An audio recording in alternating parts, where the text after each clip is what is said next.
Welcome to the Wellness Warehouse podcast. I'm your host, Tara Nee, or as I'm known to many, Coach Teeny.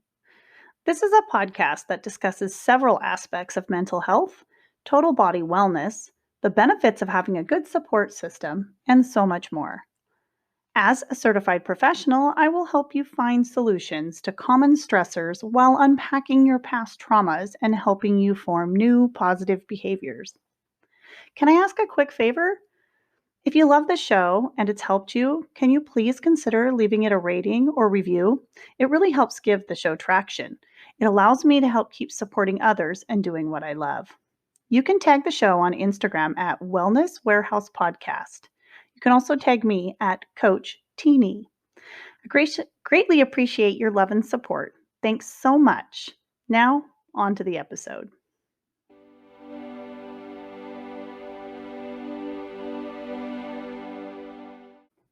Welcome to episode 4, Running Late.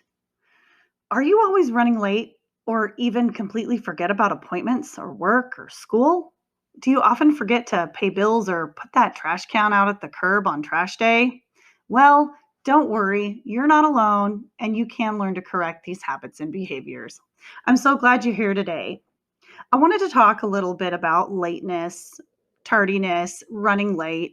There are generally complex reasons for running late. So I wanted to just briefly look into the psychology of being late. Hopefully, we can catch a glimpse into the mind and see what could be malfunctioning during these periods of time when we find ourselves punctually challenged.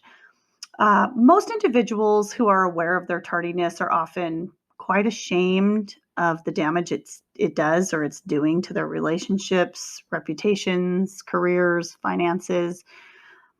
And that's definitely something I don't want any of you carrying forward if you are experiencing any of that. So, things like late payments on bills can negatively affect your credit score. They can increase your ability to borrow money at decent interest rates. Then that impacts your ability to buy homes or vehicles. When you arrive late for work, almost every person around you, coworkers, management teams, peers, are affected by you arriving late or by a consistent tardiness. All of these habits can and typically will have an adverse effect on your mind, and you may even anchor some negative behaviors that can stick with you for a long period of time. So, being mindful about these habits and working to reorganize priorities will really help improve the behaviors. So, let's just take a look at some of the habits that attribute to lateness and see where we can make corrections. I just made a short list here, so I'm just going to run through the list. Staying up late or not getting enough sleep every night. I know that's been a problem myself. Once our bodies get on a schedule, if we say stay up late over the weekend, it's really hard, especially Monday mornings, to get back up early in the morning if that's when you get up. If you've stayed up too late, getting that 4 or 5 hours of sleep versus 6 or 8 makes a huge difference. Creating debt, living beyond your means, or shopping excessively. I think it's pretty darn normal to want material things, and that's okay. But when we begin prioritizing that, you know, buying cars that are outside of our, car payments that are outside of our budget, shopping for material items, clothing, purses, shoes, bags, ladies, those kind of things, having those things. Sometimes even self-care, too much self-care can create debt. So we really want to live within our means. If you haven't made a budget, getting a budget, starting a budget, just even on a small spreadsheet. I know there's lots of apps out there nowadays. You could probably download to your Android or your iPhone that you could plug in your income and expenses, and it would probably do all the work for you. But if you're old school like me, you just go to your desktop, create a document in Excel, put in all your income, put in all your expenses, create yourself a budget, make sure you leave yourself a little bit of wiggle room. But creating debt can really attribute to lateness because of the stress that it causes you. And then when you're stressed, you don't typically you stay up later at night because your mind's wandering about things. It's, getting up in the morning and having to go to work. It just tends to steamroll into these big circles. So, um, giving beyond your means financially or emotionally. This is a huge one. So, what I mean by that, giving beyond your means financially, sometimes we have a friend or a family member, or we feel obligated to a certain charity where we give beyond our means financially. And what I mean by that is by having a heart to want to give to the friend or family member or charity of an amount that is with outside your budget. We always need to be thinking of ourselves first, financially and emotionally. Are we giving more than we are capable of? So if you're not making enough money, if you're finding yourself creating debt or um, eating macaroni and cheese because you've given hundreds of dollars to a charity, which is wonderful. I think giving to charities is so special. And I know even tithing in the Christian community and the Christian church is super important.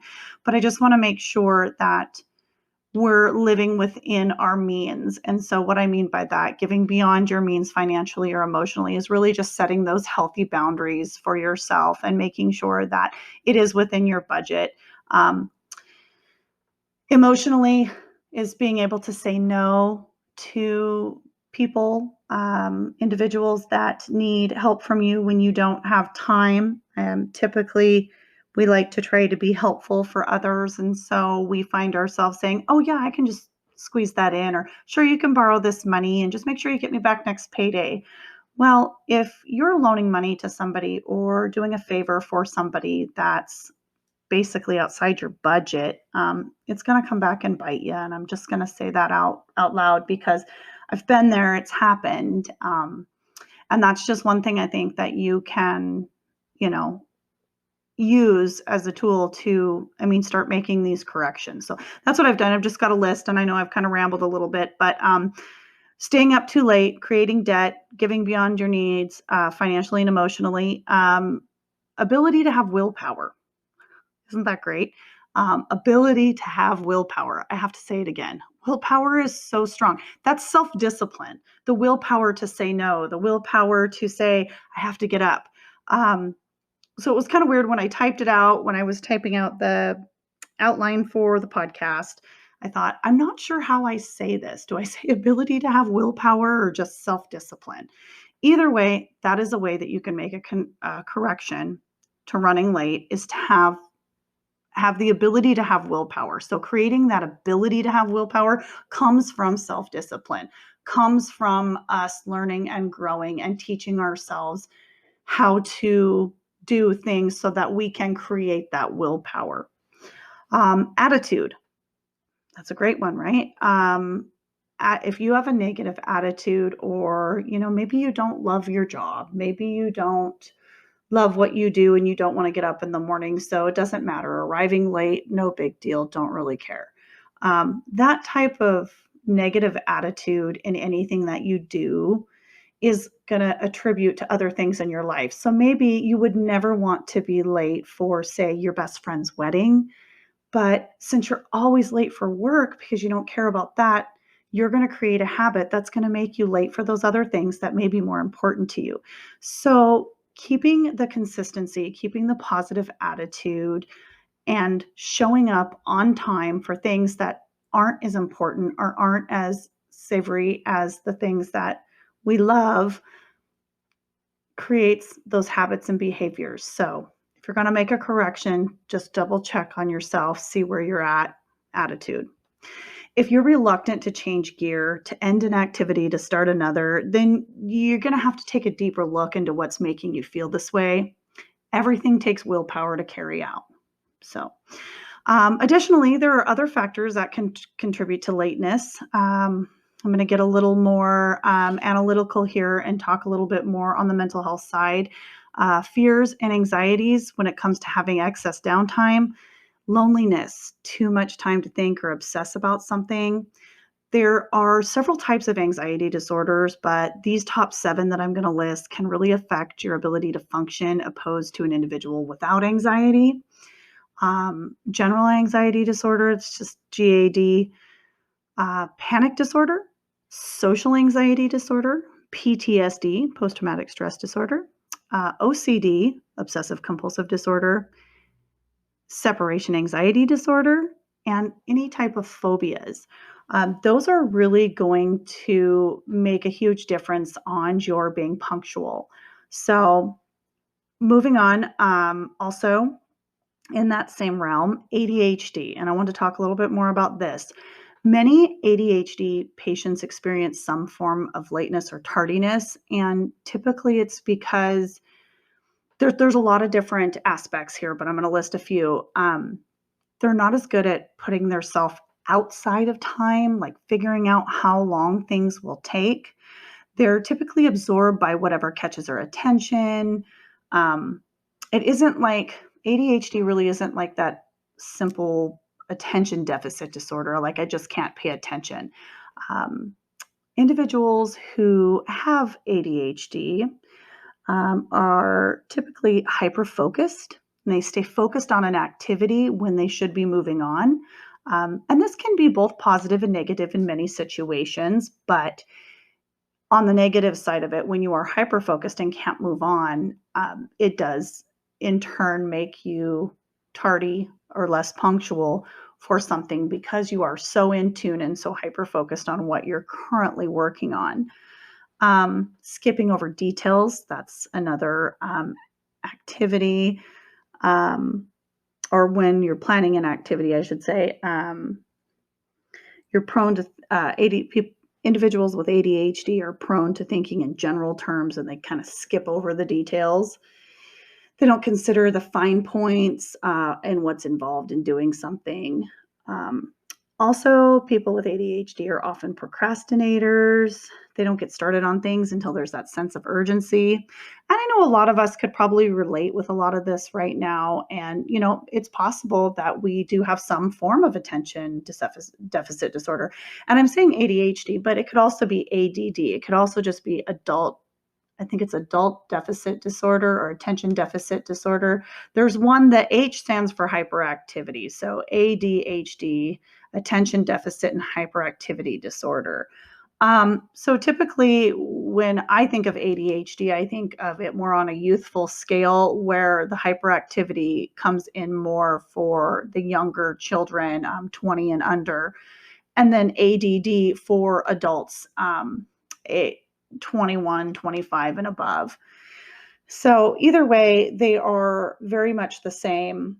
And when an individual is diagnosed with ADD or ADHD, that means that the doctor that has diagnosed them with enough of the symptoms to be able to label that as a disorder that they struggle with.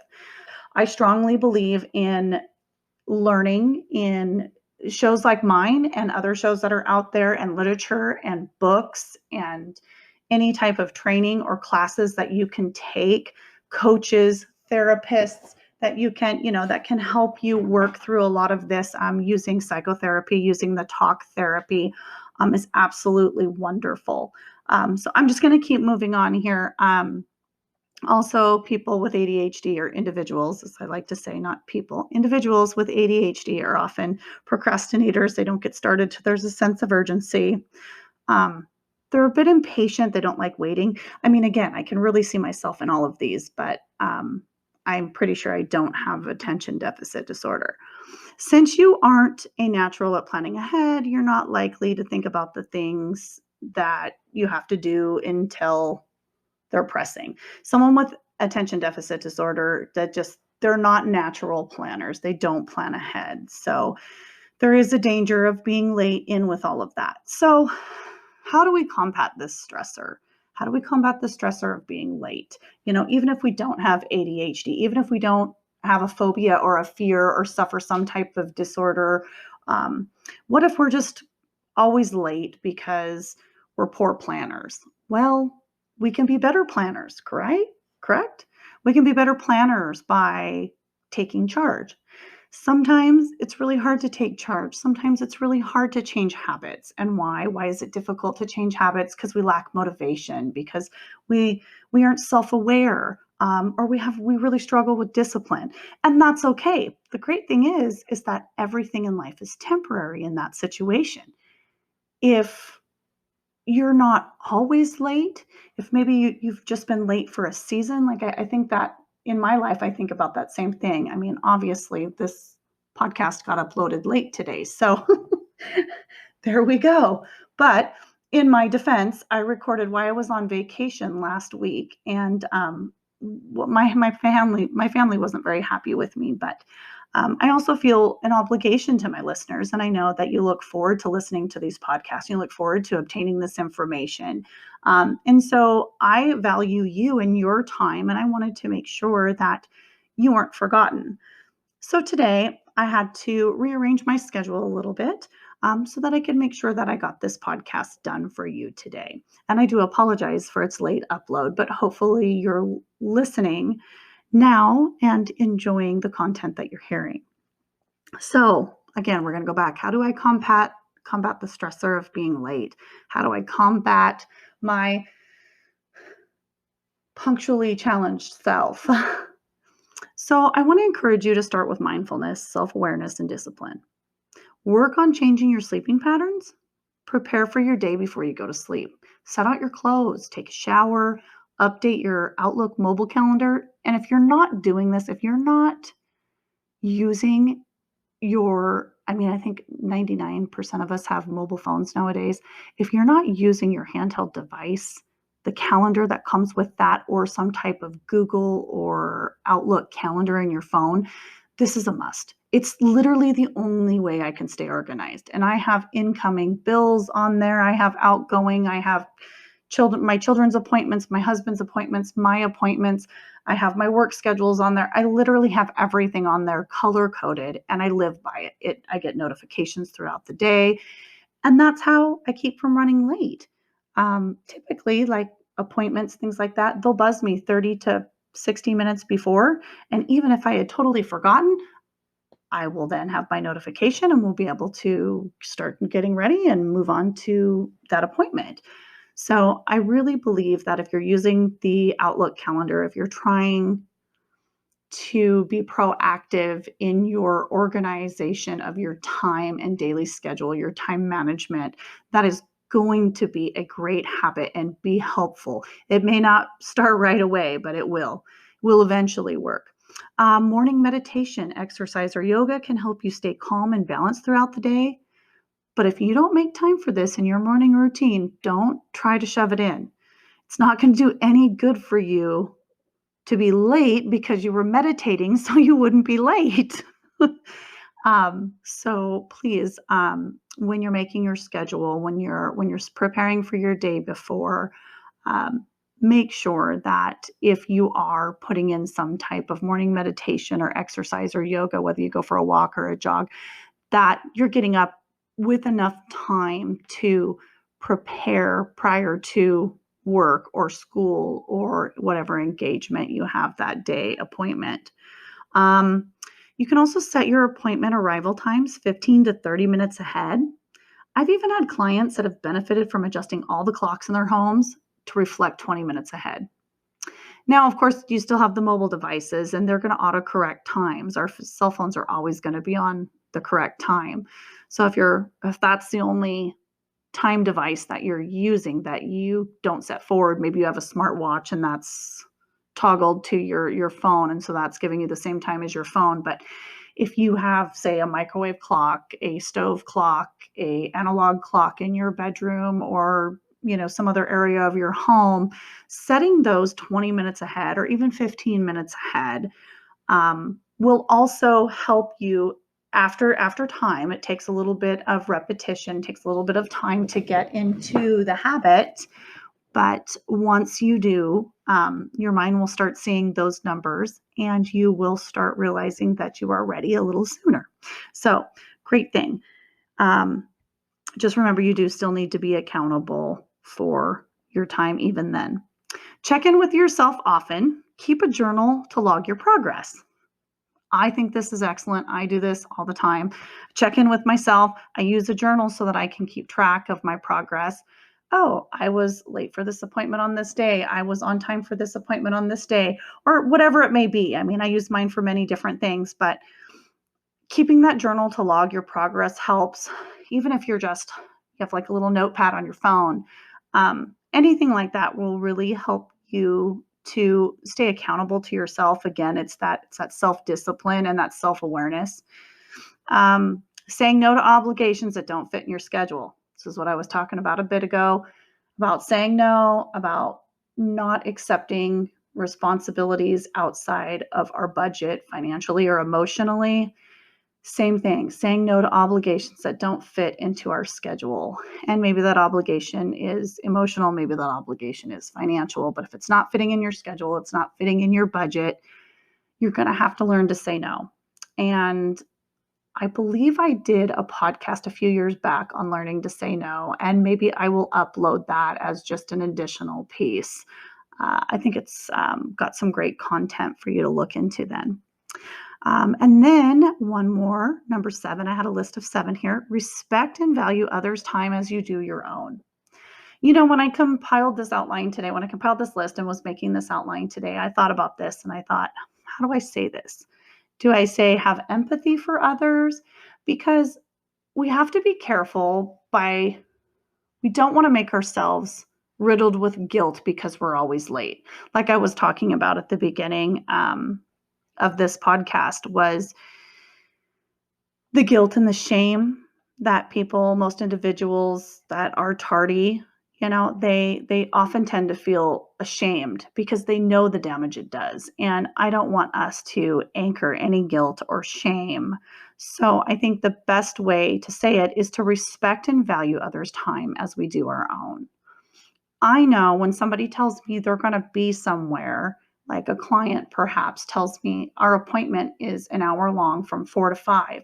That client shows up 15 minutes late for my appointment, I'm of course going to be as flexible as I can to take them. But if I have another appointment after that, I cannot run my appointment over because that's not respecting or valuing my next client's time. So you must respect and value others' time as you do your own. And I know my time is very valuable. I have a family and I run a business and a clothing line and a coaching business and this podcast and another podcast that's coming. I also am a church at home host for my church. So I do keep a very busy schedule. And so I really need to be respectful of my time and I need to be respectful of others' time. So those 7, work on change. And I'm just going to read them again really quick. Work on changing your sleeping patterns. Prepare for your day before you go to sleep. Morning meditation, exercise, or yoga. Setting your appointment arrival times ahead. Checking in with yourself, keeping a journal, saying no to obligations that don't fit in your schedule, and respecting and valuing others' time. So those 7 are ways that you can start beginning to combat this stressor of being late. So if you are always consistently late for appointments or you just I'm the one who never shows up on time, I just want to encourage you with these things today. I want to encourage you to start with that mindfulness, self-awareness, and discipline. Work on these 7. And again, in that journal, keep your progress from where you start to where you might be in 30 or 60 or 90 days.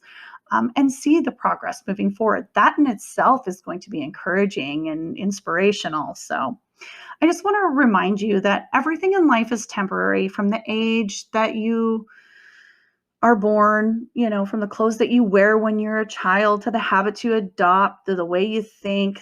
Everything changes from the day we're born to the day we pass on. All the time spent in between is where we can learn and grow from our mistakes and overcome challenges with self-awareness and self-discipline. I do wish there was a secret sauce that would give us the motivation and positivity, but there's not. And so we just must reach out for help when we feel overwhelmed. We must learn how to improvise and adapt to the changes in our schedules and finances.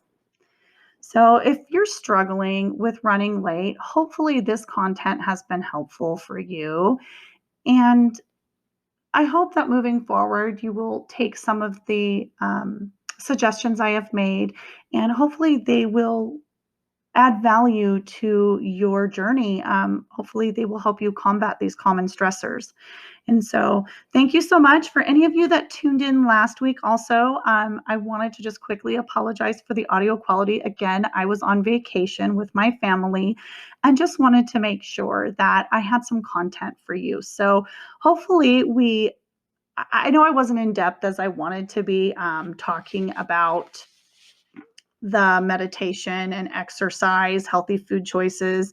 I really wanted to go over a little bit more about that. I wanted to go over a little bit more on breathing, and I know there's a couple, like I said, a couple articles I wrote a while back, learning to say no. There was an article I wrote on breathing, also talking about like that flotation tank.